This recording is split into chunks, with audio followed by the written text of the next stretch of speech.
mother. What are the most offensive and in-your-face and extreme stories that 2000 AD has ever done? I mean, I started off and she's limbering up. I can see it in her face.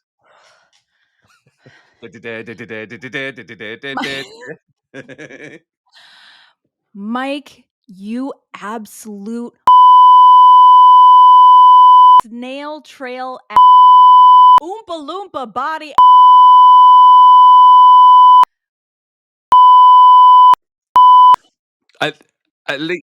At least 3 of those things were inaccurate. Yeah, you're a beanstalk.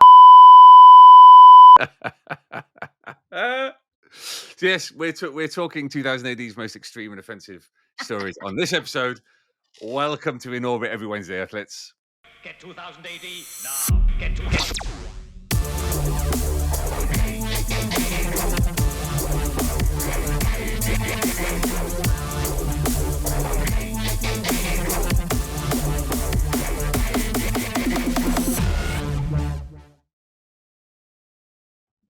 Did you enjoy that? Yeah, that's pretty good. And Purge. Right. Borak-thang, Earthlets, apologies for the terrible language at the top of this episode. We are Molch-R and KLO-E, and this is In Orbit every Wednesday from the 2000 AD thrillcast. We are back for another half hour or so of chat about the galaxy's greatest comic, and we thought we'd return to a theme, and one that I think we both wanted to cover for quite some time is what are the most extreme, offensive, out there stories? You know. Hang on. Oh no, wait. That's correct. That's right.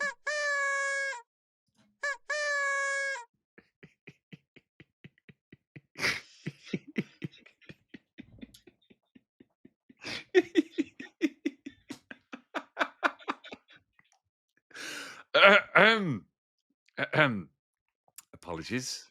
Are you done? It's been a while since I've deployed any of the sound effects. That's the thrill blaster. Yeah. So yeah, we've got our picks for what are the most in-your-face, extreme, offensive stories 2000 AD has ever published. Let us know your favorites in the comments. I'm sure there are many opinions about this, but 2000 AD has always been known for storytelling that pushes boundaries, that doesn't necessarily play nice, going all the way back to the first issue in 1977. And I'm going to go first because I know that I know the ones that I've got, and I know the one that you've got. I don't know the ones that you've got, so I'm excited. I know. Okay. But I'm going to go back, and it's kind of a cheat because it's more of a kind of genre of 2000 AD than necessarily one specific strip, but it is Flesh and Shako. Yeah. Which the genre is basically nature bikes back. And so those who don't know, one of the first stories in 2000 AD, Prog 1 back in 1977 was Pat Mills and a variety of artists, but he was the writer behind it. Flesh, which is dinosaurs versus cowboys. Yeah. And it's just better Jurassic Park. Oh yeah, astronomically better Jurassic Park. And the reason why I think it deserves a place in this episode is because really it's just how many men can we eviscerate in as gory way as possible in a picture book for kids. Mm-hmm. And Pat has talked about this. John Sanders, who was the kind of commercial director for, I can't remember what his exact title, a group editor. There we go, for the boys comics at IPC back in 1977. were very clear that one of the reasons why the predecessor of 2000 AD action had effectively been banned because there was a huge kind of moral panic around the violence and that was in it. One of the things that brought that down was the violence was being perpetrated by people, real figures of authority, so teachers, policemen, judges, things like that, and that was a bit too risque for the time. So with 2000 AD, if you can keep the same level of violence, but so long as it's dinosaurs and robots and aliens, you can kind of get away with it. And 2000 AD kind of skirted that line up and down over the course of a few years. But with Flesh, it is so visceral, it is so nasty, it is so even now rereading it, it's like this is just catnip for kids because Yeah. it's nasty and it's gory. There's a deep, abiding black and white morality behind the whole thing. Um, and then you get Shako, which is one of my all-time favorite comics. Which is just good. It's It's, just fun. it's just absolutely bloody fantastic. And with Shako, it's basically a CIA plane with like a data cylinder, whatever it is, crash lands in the Arctic, and this polar bear swallows it.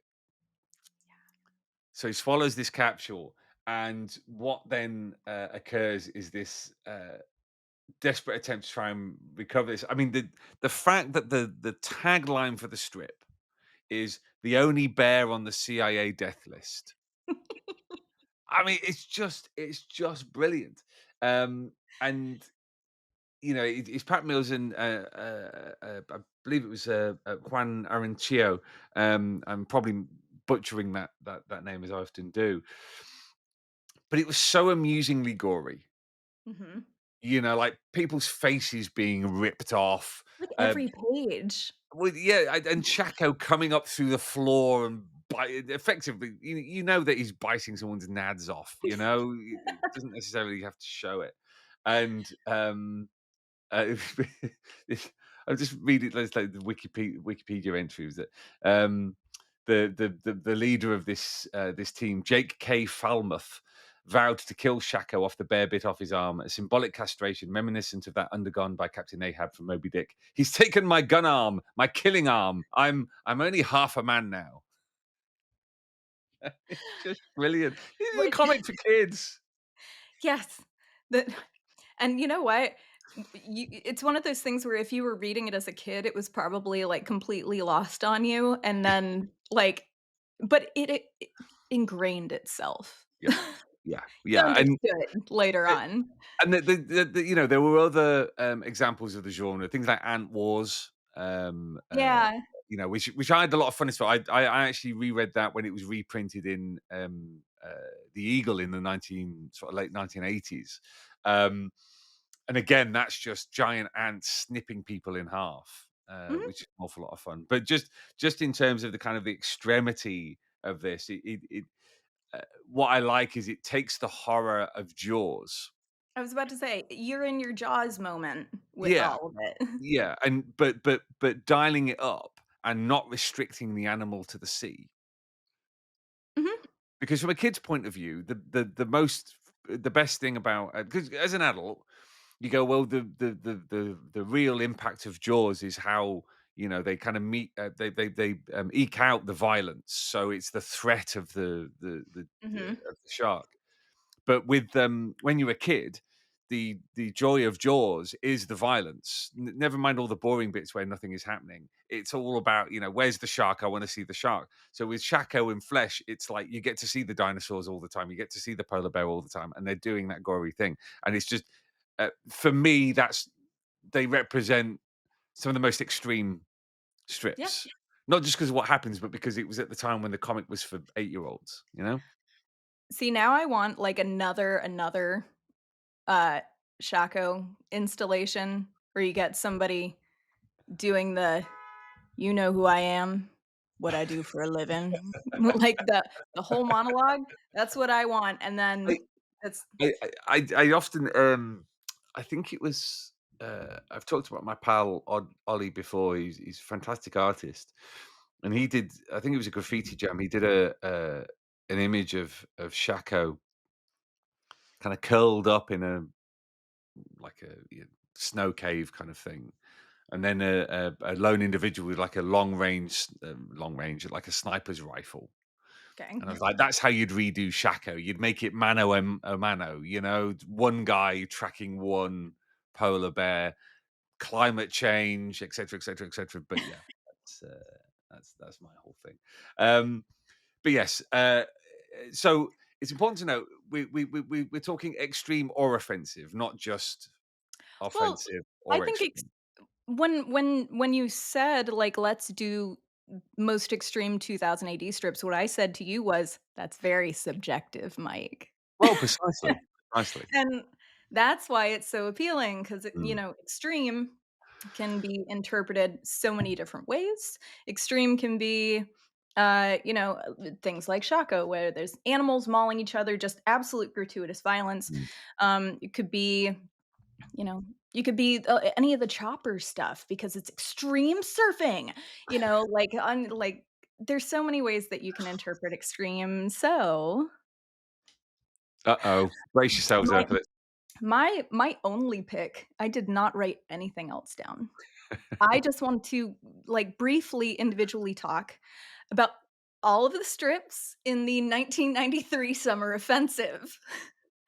Because as soon as you said, "We're doing extreme strips," I was like, "Done." It's like, that's easily my choice, and not only that, I mean, it's 93, which arguably is at the height of extreme in shitty way of saying it. So, But for those who don't know, explain what the summer offensive was. the summer offensive was No, Alan wait, was it McKenzie. really 1993? It was 93, yeah. God, I feel old. Anyway, continue. So the summer offensive was, Alan McKenzie going, "Oh, fuck it," and letting letting Mark Miller and Grant Morrison, have theirs and John Smith have their swing at, kind of what they wanted to do. That was a choice. It was a great choice, if you ask me. Well, because I'm here for the trash, and the summer offensive is a delightful, mostly, piece of trash that, where every strip is just a different kind of extreme. Which honestly, I feel if you say Grant Morrison, Mark Miller, and John Smith, like, it kinda comes with the territory, like, that word is synonymous with this cluster of people. Aren't So you was it so happy that I get to talk about these things? I'm just gonna let you burn yourself out. Um, so I mean, within the summer offensive, I mean, the the intent is in the title, Yes. but you get quite a variety of strips, really, and it comes at a time when 2000 AD is undergoing something of an identity crisis because it's at the tail end, really, of that mature comics boom that happened in the late 80s, early 90s. So How do we adapt with the youths? so you had Deadline, you had Toxic, you had Slain the Horn Guard, etc., etc., etc. Mm. Um, and I can't remember if I think this was around must have been around about the time that they'd taken quite a hit on circulation because they'd changed distributors as well. Yeah. And really, and this is arguable, I'm perfectly uh, willing to argue this point. Around about 1990 is when the comic effectively stopped trying to be a comic that kids could read as well. It definitely started to sway having a much older audience, Yeah, yeah, like, markedly so. and it's around about the end of Necropolis for Mhm. me, where and you get the Judge Dredd magazine comes along in 1990, um, where it's intended to be a slightly more mature, focused on the most famous character from 2000 AD. But you get this variety of stories. Uh, you've obviously got Judge Dredd. You got Judge Dredd. Or wait, are we talking about the Summer Offensive or the Yeah, magazine? Yeah, Oh, the some thumb offensive. Oh, you get you get Judge Dredd, you get Maniac 5, you get Really and Truly, you get Big Dave, and you get Slaughterbowl. Now, you can fuck right off if you think that that is not actually a list of the most extreme 2000 AD stories. This is also for anybody who's, like, tuning in for the first time, this is another installation of, God, Molch-R really doesn't want me to talk about Big Dave, and I just ignore him. Fine, you do what you want. I'll just bleep Mm. you out all the way through the episode. Oh, you do have the It'll power be to do it'll that. be basically just be like one of those, ADHD tone videos. That would be fun. But yeah, like, let's start mellow, Mike. Let's start mellow with Really and Truly, which is still, uh, a delightful not a good strip, but a delightful strip. Um, and it's basically two people trying to deliver ear drugs, as you do, to a rave in, San Diego or San Francisco. I can't it's San one of the Francisco. sands, one of the sands. Yeah. And, uh, there's a whole bizarre cast of characters, and there is an incredible amount of drug use. And again, like, the main plot is that they're trying to deliver drugs to a rave. And I really can't think of anything more, like, 90s extreme than that. Especially it made it even better learning that, Morrison wrote the strip in a day under the influence of a lot of ecstasy, and I have never felt more connected to a creator in my life. I remember, interviewing John Hicklenton, I mean, talking about extreme and offensive, artists, well, creators, Yeah. John Hicklenton, considering how sickening and just unsettling his artwork was. He was a lovely, lovely man, and we lost an absolute uh, gent when he passed away, quite a while ago now. Mm. Um, but he told me about how when he was drawing Judge Dredd, I think he'd gone to Glastonbury, and he'd taken some LSD, and he was in his tent at Glastonbury on like a sheet of Bristol board, um, drawing this thing, and like Dredd was driving his Lawmaster, and like drips were coming out, like he was melting as he drove so fast. It was like a Dali painting, but Judge Dredd by John Hicklenton, and it just. It's one of, John Hicklenton's. It wasn't actually on my list, but John Hicklenton's Nemesis, the Warlock, the Dread story he did in the Meg, the Black Widow. You Is can it the do it. Black Widow? Woo. Actually, Nemesis is a good one to put on an Oh extreme yeah, well, list. I mean, Kevin O'Neill, the only Yeah. artist to have been blacklisted by the Comics Code Authority, not because of anything specific, but because his entire style was objectionable. Just what a bad motherfucker. Like, I'm Yeah, there we go. Yeah, Black Widow, from the early days of the Meg with John Hicklenton, which was fantastic. But go on then. You talk about Big Dave. okay. So Big Dave it is actually a nightmare of a strip. It holds up in the way that really pointed satire should, which is to say, it is also extraordinarily offensive. It is extraordinarily offensive, and honestly, like it's also Steve Parkhouse drawing it, Mm. and I would give my left hand for Steve Parkhouse to do a Big Dave drawing for me right now. And it's I honestly think it's some of his best work too. It's stunning and ridiculous and all over the place. But it covers so much of British politics, hooliganism, like, just in general, the shittiest portions of stereotypical British culture, and it does it in such a way that is both really poignant and really, really fucked up. But it's so like, the whole strip is so unapologetic. It's this weird meta comedy strip where I think if you didn't know it was a comedy going in, like, if you didn't know it was satire, you would just think that, like, Morrison was this, uh, terrible, racist, misogynistic, like, just terrible, absolute beast of a human. But knowing that it's comedy and like, reading it as this self-aware entity is so funny. It's so fucking funny, Mike. I'm sorry. I know that you hate when I bring it up, but it's a such a meta strip because it's beyond criticism. You can't even criticize it. You can't even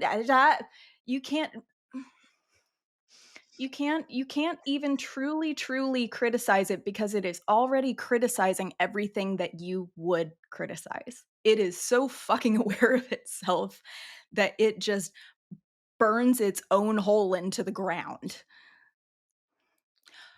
Please. The floor. That's just a sentence that needs the word discuss at the end of it. I mean, I feel like this is something we're never going to agree on, Yeah. because the uh, the issue. I mean, entire libraries have been written about satire and how it's the line with satire is so nebulous and Mhm. blurry that I think it can become incredibly easy for something intended as satire to step over that line and find Mhm. itself on essentially being the thing that it's meant to be criticizing. And Sure. I speak as somebody who uh, has many thoughts on Judge Dredd as a satire, as we know. Um, but I think for me, and speaking very importantly, speaking personally, um, the strip sailed across that line very early on. Whatever the intention was, whatever the early stories were, like that, the line wasn't even a dot in the rearview mirror after like the first couple of stories. It's just and that's the danger for me. That's the danger of satire, particularly satire without any kind of sense of rails or any sense of where it's going. Is that so easily its trajectory, it's the energy of it Mhm. can mean that it launches itself at its target into its target. I think that can be true. The strip kind of makes me think about weird fittingly, makes me think of a quote from John Waters, which is, "In order to have bad taste, you have to have good taste." Which is a sentiment that I both agree and disagree with. But I think that when it comes to something like Big Dave, especially right now, and because it's such a political and culturally relevant strip, um, I think that it's really good at weeding out the idiots. I think that if you are someone who reads Big Dave and is like, "Why is this funny?" Like, "Why is this funny?" Or "This is this isn't a problem," or anything like that, then guess what? You just outed yourself as being an asshole. And so it's almost a dog whistle for, like, and Mm. I almost wonder now, you're gonna hate me for this. I almost wonder if it is a strip that would translate better now, A, because it is a kind of a dog whistle for assholes, but also because, like, we are existing in this weird, post-comedy sort of era of comedy. Like You're determined to make my face contort until I get, like, a facial spasm, aren't you? I know. Yeah, no, I totally understand where you're coming from on it, and the difficulty for me is that so often, and there's so much media being produced now, which is exactly that thing, which is, being as offensive as possible, and and specifically to get a rise out of people. But it's but And and mm, and and, a small historical point, Big of course. Dave, fuck you. Um, Big Dave, and the summer offensive predates kind of loaded lad culture Yeah. by a year. Mhm. And so the strip itself is effectively part of the coming wave of what's going to happen, and lots of arguments and justifications were made for loaded as being actually a subversion of lad culture, Mhm. but that's not what what it became. And Mm. so as a result, I understand perfectly well the and dread is a Rorschach test in that you Yeah. see the thing that you want to see in it.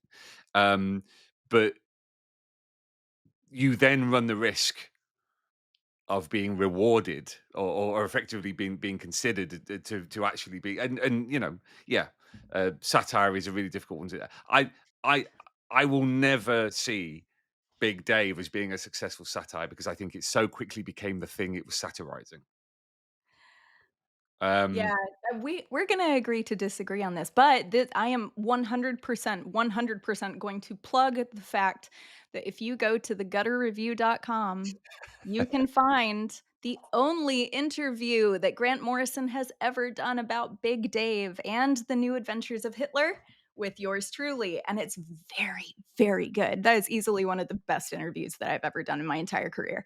So, we I'll can see agree you. on that. It is absolutely fantastic. Yeah, it was really, really fun, and, like, they're just lovely to talk to about the whole thing, and they do Mm. kind of, like, cover some of the topics that we're talking about Yeah, right yeah, now. yeah, yeah. No, It's absolutely. but I feel like I have proven my point about that being a really good choice for extreme Oh, slash no, no, offensive. absolutely, absolutely, and this is the thing is when you think, what is extreme, then what is extreme to you? Yeah. Because it is, as you said, so subjective, and you've got strips like Slaughterbowl, which as a teenager, Slaughterbowl and Maniac 5 were the bits of the summer offensive that I enjoyed because I was. Slaughterbowl is just ridiculous. That's extreme. You're cybernetic dinosaurs, like, Yeah, and the thing is, it's probably the most straightforward John Smith story he ever ever. wrote. Yeah. In that there's no subtext going on No. whatsoever, um, and in many ways, it's the same with Maniac 5 because Miller's stuff during that period, you could pretty much tell what movies he'd been watching, Yeah, because pretty they would much. crop up in 2000 AD. Um, but so yeah, I absolutely, and it all very much depends on and the whole that whole project labeled itself as Mhm. we're going to be as offensive as possible. Yeah, I mean, Um, Toxic kinda did the same thing. It's like, yeah, does what it says on the tin yeah, sort of deal. yeah. And there's a kind of bullish, um, devil may care, I don't give a fuck attitude, which is synonymous with British comics throughout Mhm. the 80s and 90s, and is still there. It's a part of a much broader tapestry now The than it culture is used to. different. The Yeah, culture yeah, of, "Fuck you" is different, so yeah, yeah. But yeah, I feel like we've peaked too soon because I've got one. Well, I was going to talk about Shakara. Oh, that was one that never occurred to me, but that's was pretty good, Mike. Mm, mm, mm. Mm. I won't dwell too much on it because it really needs to be read to be believed. Robbie Morrison and Henry Flint, and it's just recently come out as a complete edition, which you can get from all good bookstores and comic book stores. And that is, for me, that's the definition of extreme sci-fi. Yeah, In that it starts from a quite extreme position and then does not stop. It it is accelerates. Go on. it is a roller coaster that just doesn't like, there's no peak, you just Oh, yeah. keep Yeah, yeah, yeah, going. yeah. You achieve escape velocity effectively on the roller coaster, because it begins with the death of the last human being. You know, Mhm. on the first page is like, the third, second person narration of this, guy go, "Oh, I was on the International Space Station, and I saw Earth get destroyed, and now, I'm surrounded by all these aliens." And then one of them just literally crushes his head. So the last human dies, in the first couple of It's pages, so and it's so cool. But all of this is, Robbie Morrison's script is fantastic, but then it's Henry Flint's artwork. and That's you why, know how I feel about Henry Flint. exactly. That's why, for me, that's one of the picks of the most Oh, extreme 2000 AD strips, is because it is mind-boggling. yeah. And it was that point where, for me, when Henry, because Henry been drawing for 2000 AD since the 90s. Mhm. And I remember he had a very different style. That he I think he did some work on Rogue Trooper. Um, at the very tail end of Rogue Trooper in the 90s, and Sancho Panza as well. He did, Yeah. and he had a bit more of a cartoony, a little bit more of a looser style. But then you get to Shakara. Look who used cartoony, by the way. Oh, Oh. I'm I gonna let you thought we have. didn't use that word. All right, I'm gonna bleep that out. Sorry, go on. just gonna slice this bit out completely. What's wonderful is, I know that I could edit this episode to make it sound as if I win this argument about Big Dave. Just you think on, you think on. I'm not going to. I don't think. What are you talking I about? know I know the fucking truth, and I'll expose it all. Um, but I will come, just coming up to the end of the episode. But the other one that I will mention, and again, this is a slightly different definition of extreme, and that's Dreams of Deadworld, Oh.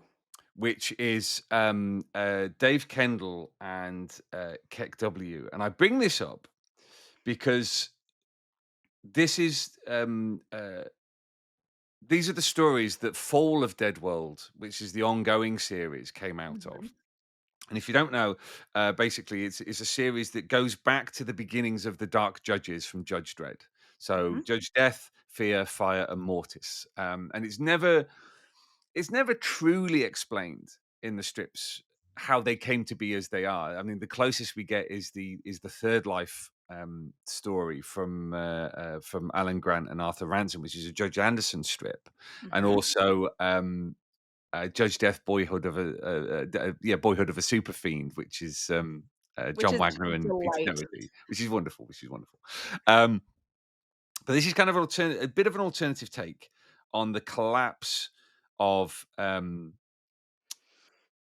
world, and for me, it deserves to be named in the most extreme because the original idea pretty much came from a nightmare that Dave Kendall had.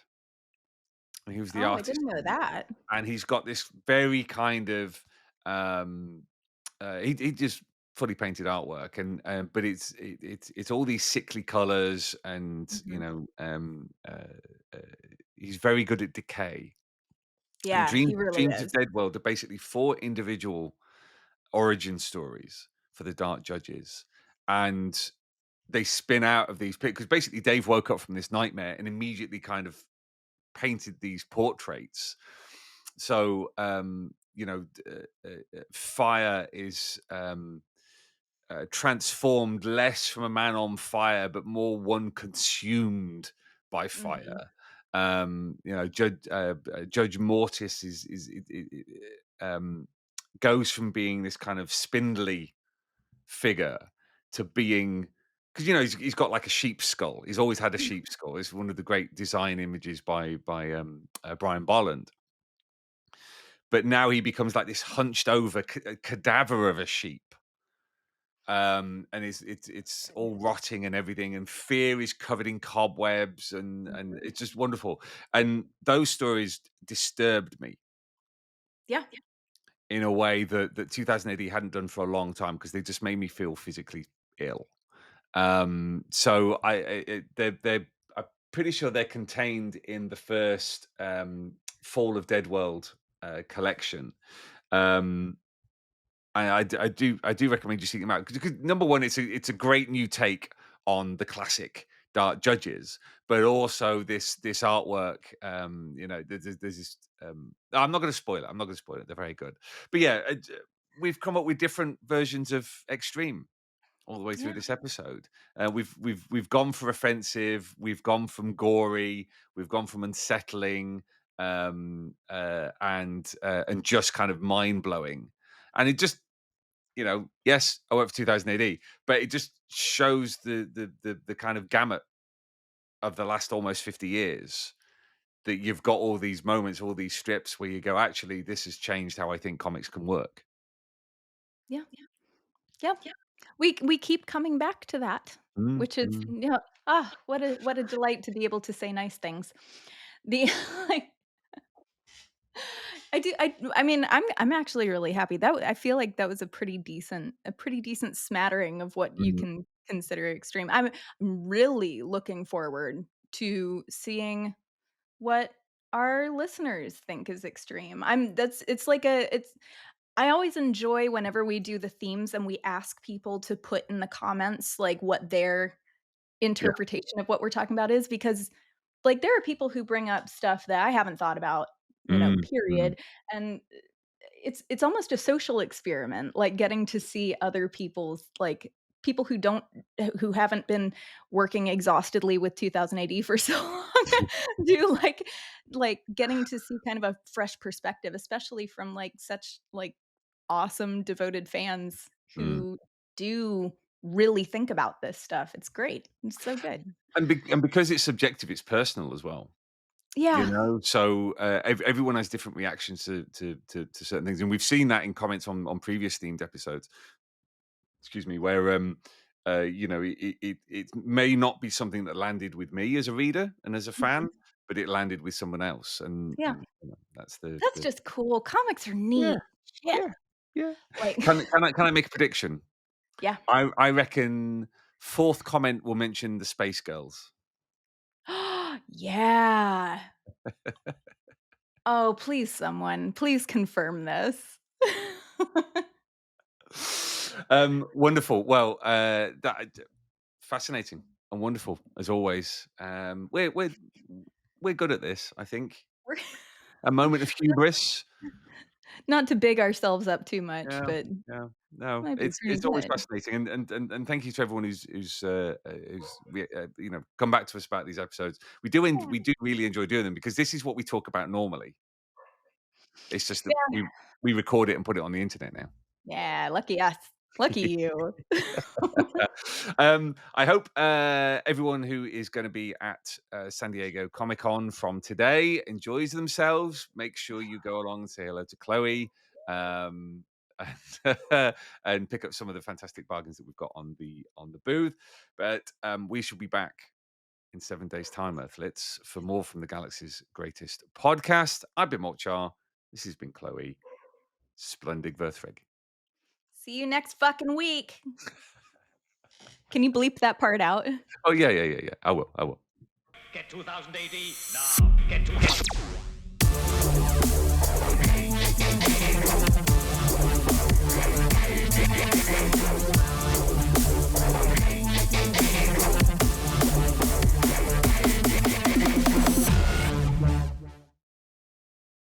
Well, thanks for joining us on In Orbit every Wednesday, Earthlets. Make sure you like and subscribe and go along to 2000 AD, where you'll be able to subscribe to 2000 AD and the Judge Dredd magazine. Sign up to our newsletter and you'll get hundreds of pages of free comics to download. And download the app for your Apple and Android devices. Now, don't forget, Earthlets, this is the 2000 AD universe.